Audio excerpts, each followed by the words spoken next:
to your Voice in Power Hour on the My Voice in Power show for Unity Live Radio.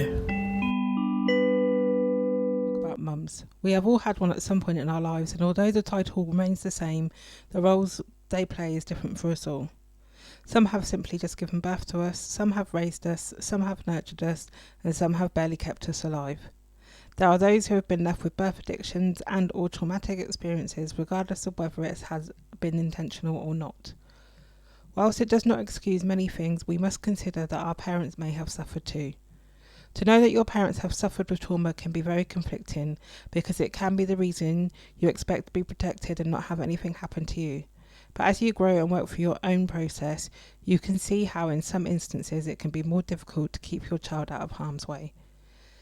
Especially if you feel restricted or helpless, like because they couldn't do anything to help and protect themselves, and neither did anyone else, how could they protect you? Those of us who have gone on to experience our own trauma as a result of our family pattern can struggle to see this if we, like myself, have been able to protect our children from the pattern. However, it isn't possible to protect our children from everything, as we are healing and dealing with the part of our lives that had the most impact on us, so that's what we focus on protecting our children from. In the midst of that deep and dark and heaviness, I believe we become unaware of the other things we subject our children to, and until we come to work on those things, they will never change. Even down to the simplest of patterns, and it's not just about what you felt when it was happening to you, you also need to consider how you feel carrying out the same act. This is beneficial for both the parent and the child, especially as there will be some things that you are not able to overcome that could be positive, like showing affection. It may be something that you are not ever really able to come to show, but the changes in other areas could show how you are making an effort to be better and remove a lot of anger, hurt and resentment that may be being harboured by your children.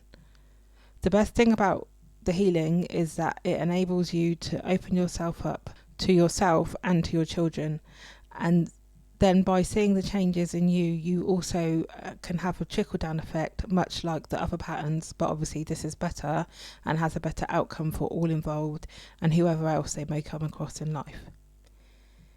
If you have not had your mum in your life, or the relationship has not been as we would want or expect, then it is often very common to look for a mother figure in various places, and sometimes without realising. The trouble with this though is that can be difficult too, because how can we know if we're around the right kind of person to hold that kind of title? In my experiences, a lot of the people I looked for a motherly figure in turned out to be worse than I thought my own mum was. What I thought was evil in my mum was really brokenness with repeat actions of how she was brought up, thinking that is how things had to be done. Even though she didn't like it, she didn't know how to change it, and that was not helped by the fear factor from the belief that she didn't bring up her children with a certain kind of discipline, then they would not grow up to be good people. Being in the company for those people would have added to the pressure of this, even she was now what would be considered to be an adult herself. Inside, she still would have been very childlike, meaning she still would have felt helpless. This is why we now hear people talk about inner child healing, which is where a lot of behavioural reactions come from. Now that it is becoming more recognised, we have gone back to there being less services available to help with this type of work.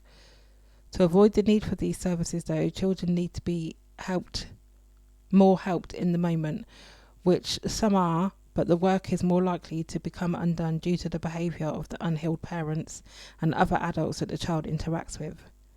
Being a mum is hard, and there is nothing in the world that can prepare you for it. All you can do is let your instincts guide you, and also know that what works for one child may not work for the other. And the difference between equality and equity needs to be taught from early. Learn from your mistakes and be open and aware of yourself. In general, I think it is hard to say whether or not there is any such thing as a good parent, because even though we shouldn't, a lot of us still do it, and that is compare. And just because you see a person who you would consider to be a great parent, it doesn't mean that the child will feel that way about them. In these situations, it is common for us to jump in and remind the child of what they should be grateful for and why it's important, but not enforceable, because whilst we unconsciously follow patterns, we are all our own people too. Love language is always something that we are reminded to consider when we're looking for the perfect partner, but this is something that should also be taken into consideration within the realms of a parent-child relationship, because we all feel differently and we all love a little differently too. There's also a lot to be said for the many unseen and unexpected differences of being the mum that you wanted to be, being the mum people think you should be, and being the mum your children want you to be. I put my thought as a question to social media, and these are some of the responses I got back. It's hard as no one gets taught to be a parent. We are all out here learning, so we can't hold that against them. Another response was, I'm grateful to my parents for guiding me to the right path, which has shaped me to be who I am today. We didn't ask to be here, but I know the sacrifices my parents made for me. Now I have children, I am forever grateful for everything they have done for me and my kids. Another response says, it's a bit of a silly question if you ask me. If you have good parents, you're naturally thankful, in my opinion. Someone else said, any child with good parents should be grateful. And another said, yes and no, it depends on the example and the positive influence the parents have had on the child. Another said, if their parents were good, they should be grateful. If they weren't good, we should still be grateful, because you are now in a position to put things right by your own children and what you felt was wrong. And then lastly, we had, personally, unless your mother has blatantly abused you, I feel like as children/adults, we should always be grateful and be respectful to our parents, especially our mothers. Our parents were people before they became our parents and have their own dramas and challenges. As children, we wouldn't really realise this, but as adults, especially when we become parents ourselves, we should understand, honour and respect our mothers. Some good answers there. So I personally, I have done a vast amount of healing work, so I can see the varying views from the people's perspectives, and I would hate for my children to hold anything against me, but would also have to understand any hurt and upset that I may have caused them. It's not intentional, but it not being intentional doesn't mean that for them that it hurts any less. Even when we think we are healed, there is always something that comes along to surprise us. Hence why I was still not prepared for this weekend and how overwhelmed it has left me. So it had me delving more into my thoughts and had me rechecking my healing journey as far as my mum is concerned, and seeing where I sit with things now at this stage in my life. I think mainly because after I sat down and come to terms with how overwhelmed I was and how the events had warmed my heart, it left me feeling uncertain, or maybe confused as to why I was feeling this way. A few years ago, I became medically retired due to having fibromyalgia. I would say it's a pain in the backside, but it's actually a pain everywhere. Anyway, being someone who can get bored quite easily and also having complex post-traumatic stress disorder, it's good for me to keep busy. Being in a creative body, this can be quite an easy fix for me. I initially decided to pass the time with writing. It ended up being another failed attempt at writing my autobiography, but from that failed attempt came my first poetry book, which I called Traumoetry.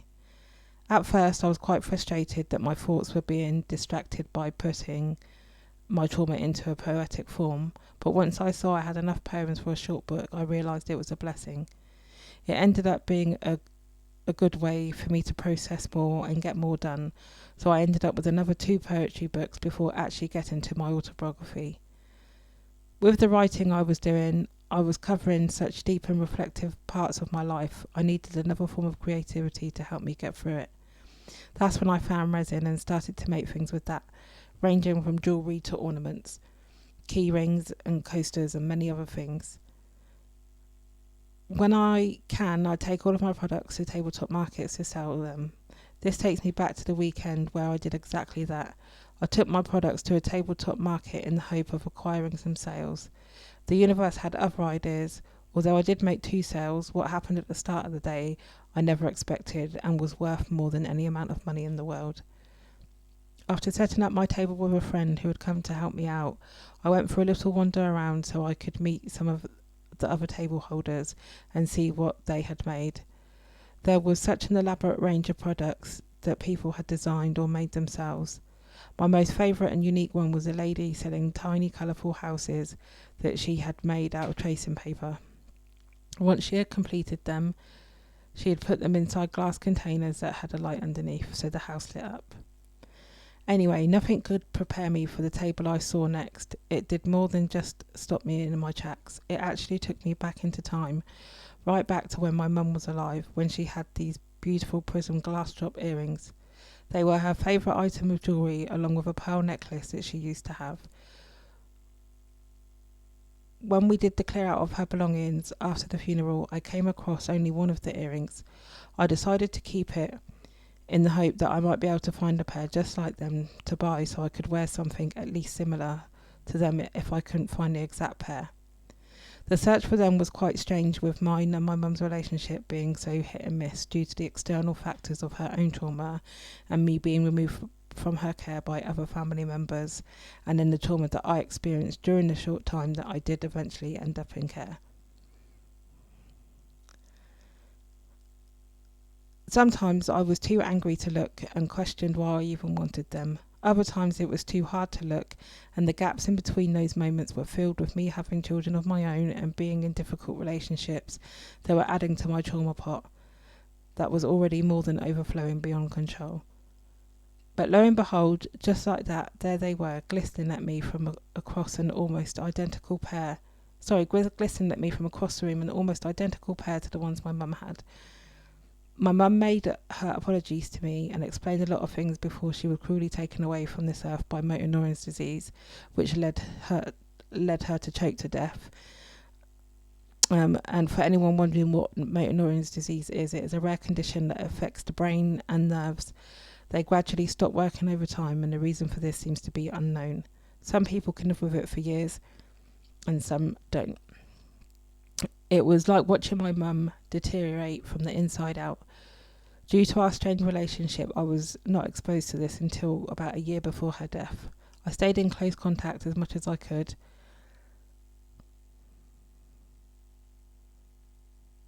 It's amazing, and in many cases shocking, the things that you learn about someone and what they endured through their life after they have gone. Having help with my trauma and doing my shadow work on myself made it a little easier to see things from my mum's perspective and understand that she had trauma too, and that she didn't hate me like it felt like she had, and like some other family members had told me she did or allowed me to believe. The problem was she struggled to show love, and that seems to be one of the repeated patterns in our family line. This truth became more apparent when I was given a photo of myself with my mum sitting on her lap. I realised even more that the struggles I was having are the ones that she was also having. Still, some days I was a little angry, as I felt that should have been why she should have protected me as I had done with my own children.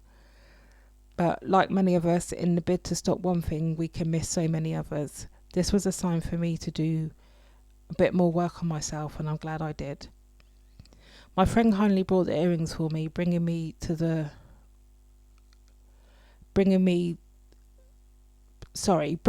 one who shows no emotion into a near flood of overwhelming tears. Ultimately, it added another smile to my soul.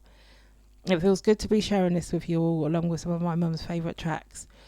When we did the clear through of her belongings, I had wanted to take her record collection, but sadly we had to let it go, as there was no way of moving her huge collection from where she lived to where I was living. My mum was known for having a good time and bringing people together and having a good two-step. Most gatherings were household ones where she would cook all the food and make cakes. My personal favourite was the fashion show that she had put together one year at the After Dark Club on London Street. Was it London Street or London Road in Reading? My mum was a very talented sewer and made a majority of the garments that were modelled along with choreographed steps and moves that my mum had also put together. Some of the people that modelled were from Reading, and the night was actually held, like I said, here at the After Dark Club in Reading. And some people were actually from Maidenhead as well, actually. But anyway, like my mum, I am a woman of many talents, and like her, I can also sew. However, I don't make any clothes. But one thing we did both love to do is sing. So to honour my mum further, here are some more of her favourite sing-alongs.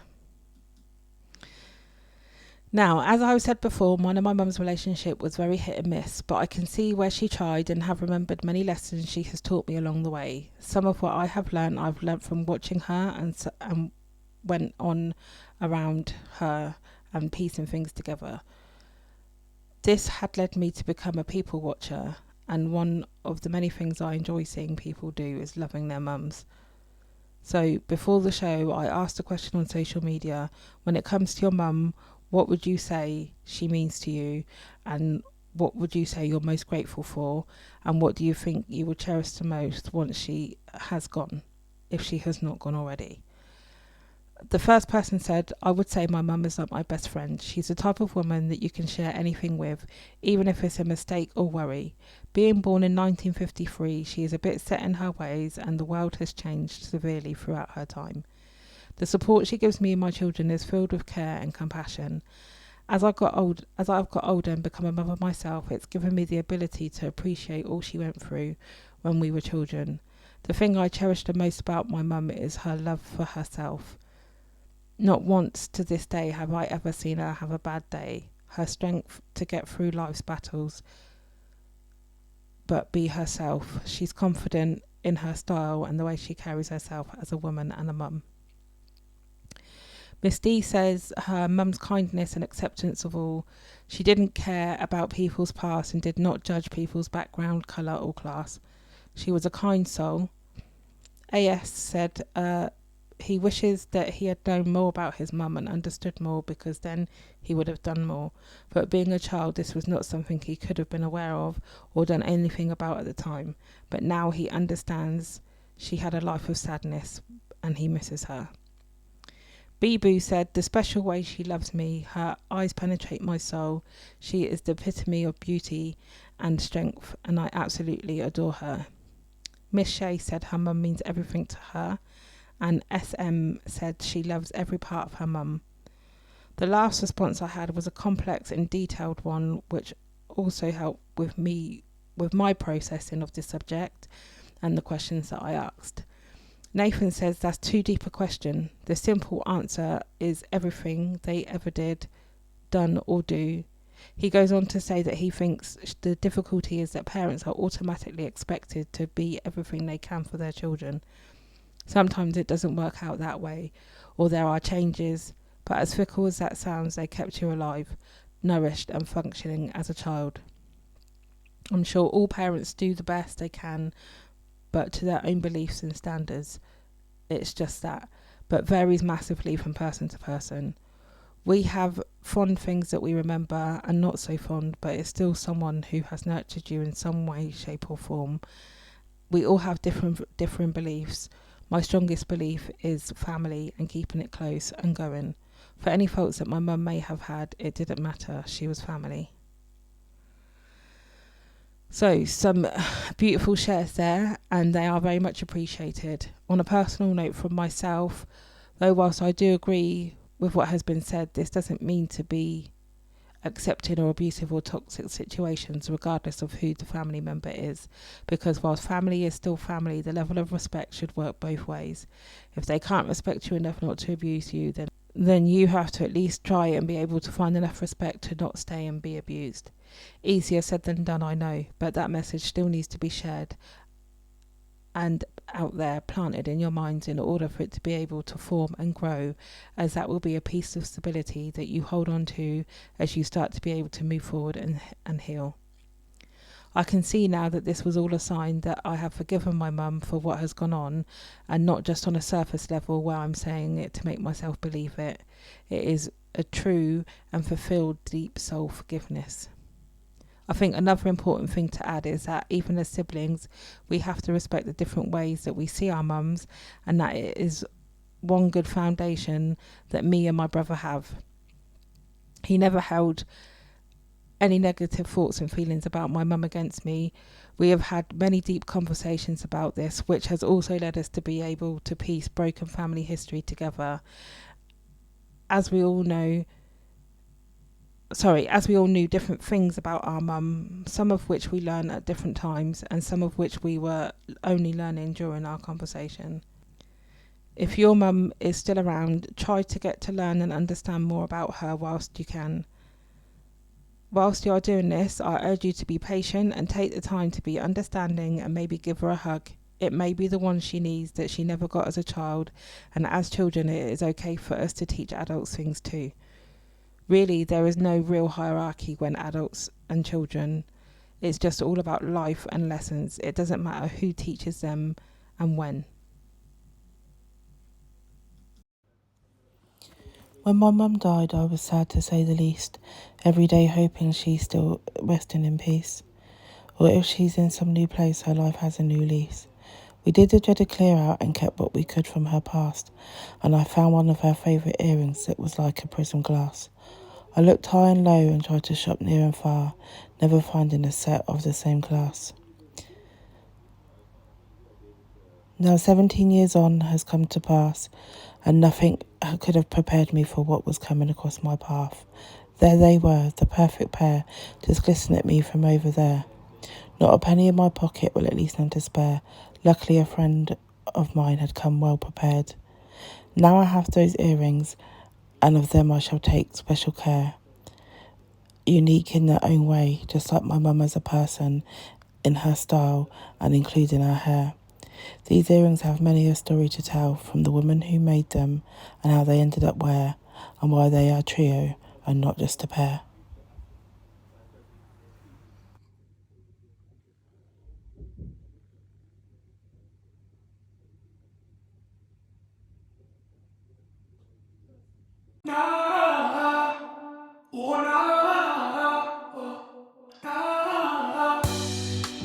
If you would like your voice to be heard on the Your Voice in Power Hour, then why not get in touch with me at myvoiceinpower@outlook.com.